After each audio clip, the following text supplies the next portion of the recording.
Hello students, आज हम देखेंगे स्टैंडर्ड 12th के चैप्टर 7 का टॉपिक नंबर 7.8 एलसी दोलन। अभी तक हमने एलसीआर श्रेणी प्रबंध के बारे में देखा है, प्रेरक, संधारित्र और प्रतिरोध, इन तीनों के बारे में देखा है। अब हम देखेंगे एलसी दोलन के बारे में। तो सबसे पहले हम देखेंगे एलसी दोलन में क्या होता है। एक संधारित्र एवं एक प्रेरक, यहाँ नाम से ही आपको पता चल रहा होगा, एल मतलब प्रेरक और सी मतलब संधारित्र। तो इस प्रक्रिया में एक प्रेरक और एक संधारित्र है। एक संधारित्र एवं एक प्रेरक क्रमशः विद्युत एवं चुंबकीय ऊर्जा संचित कर सकता है। जब एक संधारित्र एक प्रेरक के साथ जोड़ा जाता है तो संधारित्र पर आवेश एवं परिपथ में धारा विद्युत दोलनों की वैसी ही परिघटना प्रदर्शित करती है जैसे यांत्रिक प्रणालियों के दोलनों में देखी जाती है। जब एक प्रेरक को एक संधारित्र के साथ जोड़ते हैं तो संधारित्र पर से आवेश और धारा प्रवाहित होने लगती है और वो उसी प्रकार दोलन करते हैं जैसे कि यांत्रिक प्रणालियों में होता है। तो यहाँ पे जब भी हम एक प्रेरक को संधारित्र के साथ जोड़ते हैं तो क्या होता है, दोलन होता है। अब हम इसकी सर्किट देखेंगे। तो इसकी सर्किट ये है संधारित्र और ये है प्रेरक। संधारित्र आवेशित है, जैसे ही हम इसको बैटरी से जोड़ेंगे तो इसको हम पहले आवेशित कर देंगे, फिर इसमें से धारा प्रवाहित होगी और धारा प्रवाहित होगी तो यहाँ प्रेरक में चुंबकीय क्षेत्र उत्पन्न होने लगेगा। ये हम आगे देखेंगे कि ये पूरी प्रक्रिया किस प्रकार होती है। सबसे पहले हम इसका समीकरण निकाल लेते हैं। जैसे ही परिपथ पूर्ण होता है संधारित्र पर आवेश कम होना प्रारंभ हो जाते हैं। अब ये जैसे परिपथ पूर्ण हुआ तो संधारित्र पे आवेश धीरे धीरे कम हो जाएंगे और यहाँ पे क्या हो जाएगा, चुंबकीय क्षेत्र उत्पन्न होने लगेगा जिससे परिपथ में धारा प्रवाहित होने लगती है। अब यहाँ पे L और C है तो हम इसका सूत्र क्या बनाएंगे, VC माइनस VL। यहाँ से जाएंगे तो VC माइनस VL। VC का सूत्र क्या होगा, Q upon C minus VL का क्या होगा, L DI upon DT is equal to 0। ये हम दोनों का सूत्र पहले भी देख चुके हैं। अब क्या करेंगे हम, यहाँ पे हमारे पास सूत्र है I is equal to DQ upon DT। ये सूत्र है। यहाँ पे हम माइनस लगाएंगे क्योंकि यहाँ पे जो संधारित्र है वो धीरे धीरे क्या हो रहा है, उसमें आवेश कम हो रहे हैं इसलिए यहाँ पे हमने माइनस लगाया है। ये I की कीमत को हम यहाँ पे रखेंगे तो क्या हो जाएगा, Q upon C minus L D by DT और I की जगह क्या आ जाएगा, DQ upon DT is equal to 0। तो ये क्या बन जाएगा, Q upon C minus L D square Q upon DT square is equal to 0। ये सूत्र बन गया मेरे पास। तो अब इसमें हम क्या करेंगे, ये माइनस है तो यहाँ माइनस लिखते हैं, माइनस माइनस ये हो गया प्लस। अब हमें यहाँ पे क्या करना है, इसको L से डिवाइड करना है। ये पूरे समीकरण को हम L से डिवाइड करते हैं तो क्या हो जाएगा, Q अपॉन LC प्लस, यहाँ पे L से डिवाइड किया तो L कैंसिल हो गया तो यहाँ क्या बचा, D square Q upon DT square is equal to 0। तो इसको हम इस प्रकार लिखेंगे, D square Q upon DT square plus Q upon LC is equal to 0।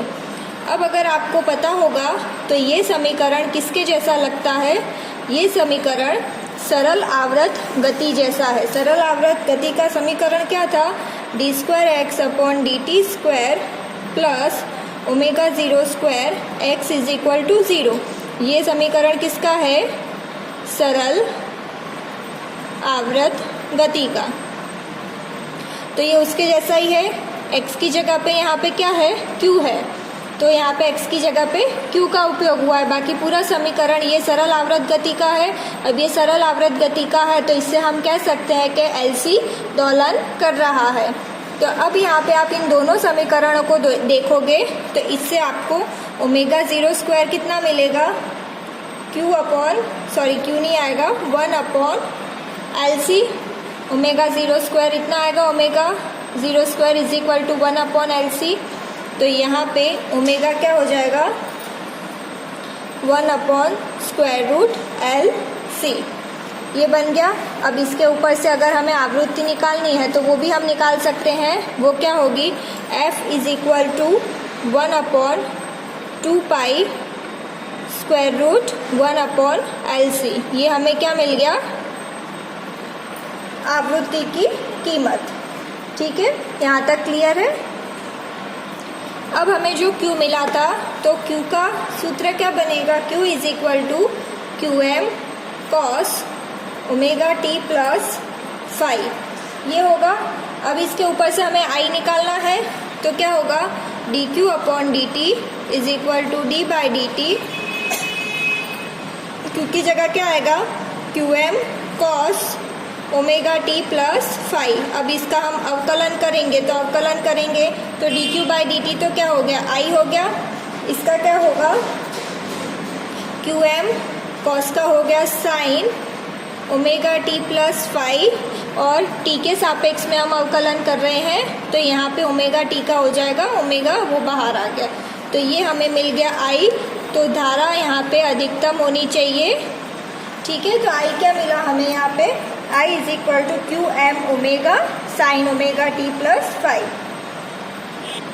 ठीक है, तो इससे ही हम क्या कहेंगे कि जब हम संधारित्र को प्रेरक के साथ जोड़ते हैं तो संधारित्र के आवेश और धारा दोनों दोलन करने लगते हैं, और ये दोलन को हम बोलते हैं LC दोलन। ठीक है, तो ये बात हो गई LC दोलन की। अगर हम दोनों का ग्राफ बनाए, दोनों का मतलब कि Q = QM cos ωt और I = IM sin ωt, तो इनका अब हम ग्राफ बनाएंगे। किस प्रकार बनेगा, ये हमने दोनों का ग्राफ बनाया है। I का ग्राफ ये है और Q का ग्राफ ये है। इन्वर्स हो गया है, उल्टा बन गया है, कोई बात नहीं। I = IM sin ωt, तो उसका ग्राफ इस प्रकार बनेगा। ये है हमारे पास IM अधिकतम धारा और ये ऋणात्मक में अधिकतम धारा। इसी तरह Q = QM cos ωt, तो cos है यहाँ पे, तो उसका ग्राफ इस प्रकार बनेगा। ये हो गई हमारी धनात्मक अधिकतम आवेश और ये है ऋणात्मक अधिकतम आवेश, ये हो गया। अब हम देखेंगे कि इसमें जो हमारा संधारित्र है वो किस तरह से चार्ज और डिस्चार्ज होगा। यहाँ पे ये जो पहला चित्र है ये क्या बता रहा है हमें, ये चित्र हमें बता रहा है कि हमारा संधारित्र पूरी तरह आवेशित हो गया है। जब समय t = 0 है तो हमारा संधारित्र पूरी तरह आवेशित है और यहाँ पे चुंबकीय क्षेत्र उत्पन्न नहीं हो रहा। अब हम आते हैं दूसरे पे।